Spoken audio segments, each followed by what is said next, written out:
What's happening in the Amazon today is something that's actually been going on for some time, but never on this scale. Forest fires have been raging and multiplying across the Great Amazon Basin for the past 3 or 4 weeks, and there is no end in sight.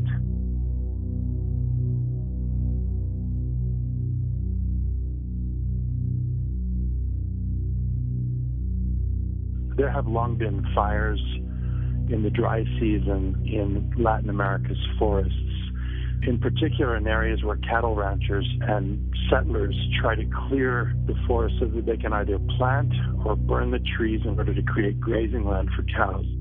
I mean, I've seen it across Latin American jungle regions for the past 30 years or so.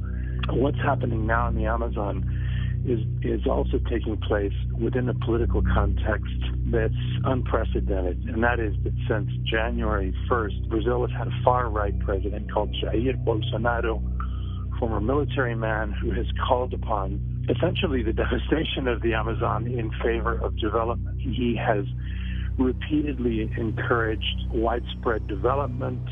He's called for the breakup of the indigenous territories that protect millions and millions of acres of land in the Amazon. He has spoken on behalf of the illegal gold miners who have devastated rivers and forests throughout the Amazon and a number of regions that is underway today.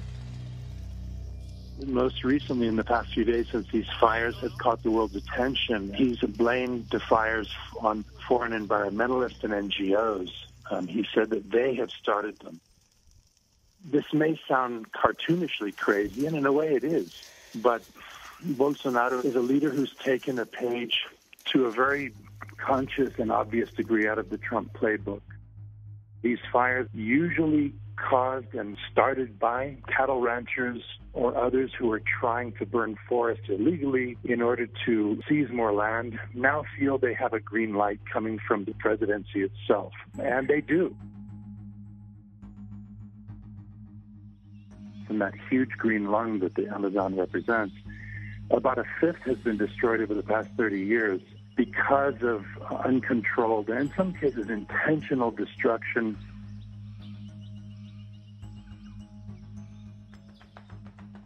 The push into the Amazon really began in the 1970s when Brazil had a military regime that was pro-development and wanted to, in essence, conquer its west, its wilderness, much as the United States government did in its own way back in the 1860s and 70s and 80s when it finally pushed the trains through to the Pacific, pushed the indigenous peoples off into reservations, and encouraged and promoted white settlers to go and settle that land. Brazil, 150 years later, is essentially doing the same thing. As a result of that, millions of settlers from the poor cities on Brazil's eastern flank, where most of the population is, began pouring in, forming new cities, burning the forest in order to grow crops, whether it was beans or maize, or larger interests coming in to get free land in order to become rich off of cattle. The primary motivation of that is it's a vast land grab. That's what's happening.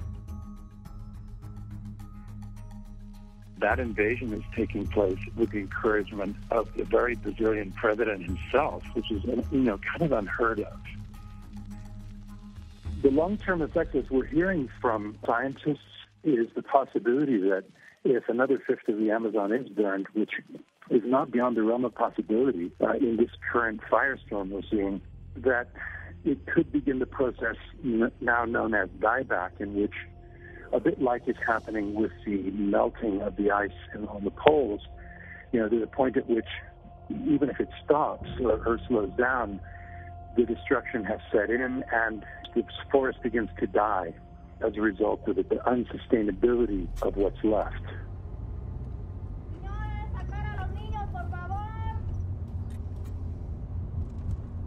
The Amazon is Bill's last great green lung, and without it, our planet will begin to die.